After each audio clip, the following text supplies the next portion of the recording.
Mercy Hospital. Once a beacon of healing, a place where the sick found solace and the injured found hope. Now a specter of dread. Locals whispered of its grim history, tales that sent shivers down the spine. Built in 1924, it was once renowned for its compassionate care and state-of-the-art facilities. That was until the tragic demise of Nurse Evelyn Wright. A fire, they said, engulfed the East Wing. Many perished, including Nurse Wright. But unlike the others, her soul remained, forever bound to the decaying walls. Patients spoke of a comforting presence, a gentle touch that eased their pain, a soothing voice in the dead of night. Then, the stories turned sinister. Whispers of a vengeful spirit tormenting those who dared enter after dark. Her mournful cries echoed through the empty halls, a chilling reminder of her tragic fate. Some claimed to see her shadowy figure wandering the corridors, searching for peace. Mercy Hospital shut its doors in 1974, shrouded in fear and sorrow. The once bustling halls now stand silent, a haunting reminder of the past. The legacy of Mercy Hospital lives on, not in the lives it saved, but in the ghost stories that continue to be told. The old hospital stood on a hill overlooking Hawkins, its silhouette a jagged scar against the twilight. 4 friends, John, Maria, David, and Aisha, stood at its foot. They were young, fueled by the reckless invincibility of youth. Tonight, they sought to conquer Mercy Hospital. Chicken Henderson? John's voice dripped with mock challenge, his eyes gleaming with mischief. David, ever the skeptic, shifted uneasily. This is a bad idea, guys. Seriously. Maria, usually the bravest of them all, remained unnervingly silent, her gaze fixed on the building. The dare had started innocently enough. Halloween approaching, whispers of the hospital and its resident ghost, Nurse Wright, had resurfaced. Now, here they were on the precipice of their own horror story. The air grew heavy as they approached the main entrance. The rusted iron gate groaned, protesting their intrusion. Inside, the air hung thick and stagnant, heavy with the smell of decay and dust. The silence was unnerving. No wind howled, no owls hooted. They stepped into the main lobby. Moonlight filtered through the grime-covered windows, casting long, eerie shadows across the floor. Old furniture lay draped in white sheets, like ghosts themselves. A shiver ran down Maria's spine. This place felt wrong. See, totally worth it. John whispered, his bravado a thin veil over the tremor in his voice. David, ever the pragmatist, pulled out his flashlight. Let's just stick together and try not to touch anything. They moved cautiously through the hospital, each footstep echoing in the vast emptiness. In the distance, a sound. A soft, mournful cry. Maria's blood ran cold. Did you hear that? She whispered. John, ever the skeptic, dismissed it. Just the wind, Elle. Relax. They continued their exploration, the silence now punctuated by creaks and groans, each sound raising goosebumps on their arms. As they rounded a corner, the distinct sound of metal clanging against metal sent chills down their spines. It seemed to be coming from the East Wing, the site of the fire, the place where Nurse Wright had met her demise. They cautiously approached the East Wing, their flashlights cutting through the darkness. The air grew noticeably colder. The metallic clanging grew louder. It was then that they saw her. A figure in a white nurse's uniform, her back to us, hunched over a gurney. Her silhouette was unmistakable, the white cap perched on her head a chilling hallmark. "Hello?" John called out, his voice trembling slightly. The figure slowly turned. Her face, contorted in a silent scream, was ashen and gaunt, her eyes 2 empty sockets. In her hand, a rusty scalpel gleamed in the dim light.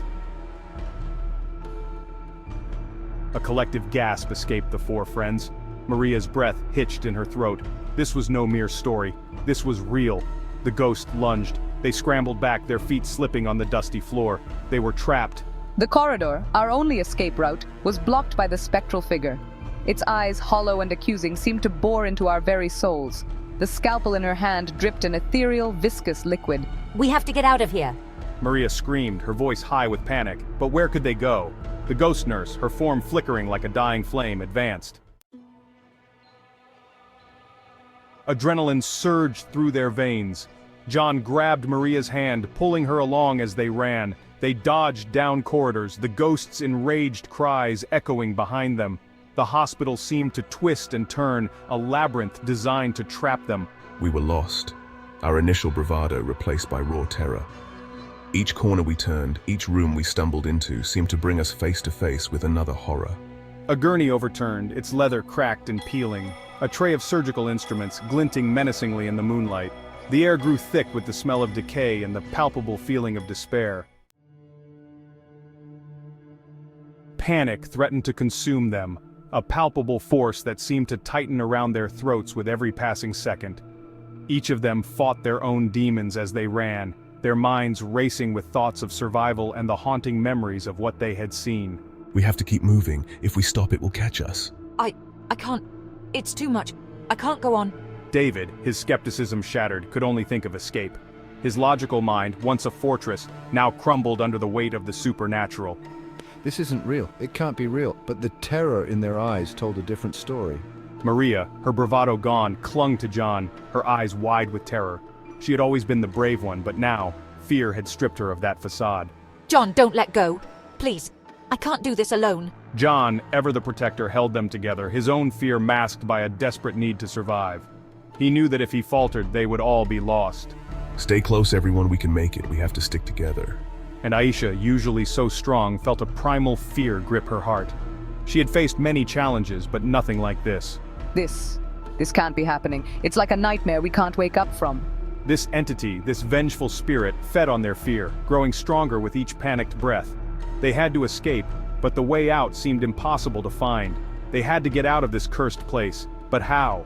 Every corner they turned seemed to lead them deeper into the labyrinth of terror. The ghost was relentless, her fury echoing in the chilling cries that seemed to come from everywhere and nowhere at once. Her presence was a constant reminder of their impending doom. They knew they had to find a way out, but the fear was paralyzing. Every step they took was a battle against the terror that threatened to consume them. Despite the overwhelming fear, a spark of determination flickered within them. They had to survive. They had to escape this nightmare. They found themselves in the hospital chapel. Stained glass windows depicting scenes of healing and hope now lay shattered, the remnants casting grotesque shadows across the floor. The air hung heavy with the scent of incense and decay. This place, it's like a nightmare. The ghost appeared in the doorway, her form shimmering, her eyes burning with a cold fire. They were trapped. There was nowhere left to run. We're trapped. Maria felt a surge of defiance rise within her. She wouldn't let this thing take them. We have to fight back. We can't just give up. But what could she do? This was beyond anything she had ever faced. This was beyond logic, beyond reason. This was pure, unadulterated terror. As the ghost advanced, Maria noticed something. A faint glow emanating from her pocket. The compass Mr. Clark, their science teacher, had given them. He said it had belonged to his grandfather, a man who claimed it could ward off evil. The compass. Mr. Clark's compass. She pulled it out, its surface cold in her trembling hand. The compass spun wildly, its needle twitching erratically, but as she held it up, the ghost hesitated, a low growl escaping her spectral lips. It repels negativity. Maria breathed, her voice hoarse with fear and hope. Could this be their salvation? Could this simple, tarnished compass be the key to escaping the clutches of the vengeful spirit? The ghost recoiled from the compass, its form flickering violently, as if the very essence of its being was being torn apart by the light. Maria, emboldened by the power she felt coursing through her, held it higher, her determination unwavering. The glow intensified, bathing the chapel in an ethereal light that seemed to chase away the shadows, revealing the ancient beauty of the place. The ghost shrieked, a sound of pure rage and agony, its cries echoing off the stone walls, filling the air with a chilling resonance. It dissipated into a wisp of smoke, its form unraveling like a thread pulled from a tapestry, leaving behind only the lingering chill and the echo of its tortured cries, a haunting reminder of its presence. It's gone. I can't believe it. The friends stood there, panting, bathed in the strange light of the compass. They were alive. They had escaped the clutches of the ghost that had haunted them. We did it. We actually did it. I can't believe we survived. They didn't waste any time. The fear still fresh in their minds, they knew they had to get out of there. They ran, their legs pumping, their lungs burning, driven by the adrenaline and the need to escape the horrors they had faced. Until they burst out of the hospital and into the cool night air. They never looked back. the relief washing over them like a wave. They never spoke of that night again. The silence between them was filled with unspoken memories and shared trauma. But the memory of the ghost nurse, her haunting figure etched into their minds, of the terror and the despair they felt in those moments, would forever linger in the darkest corners of their minds, a shadow that would never fully fade.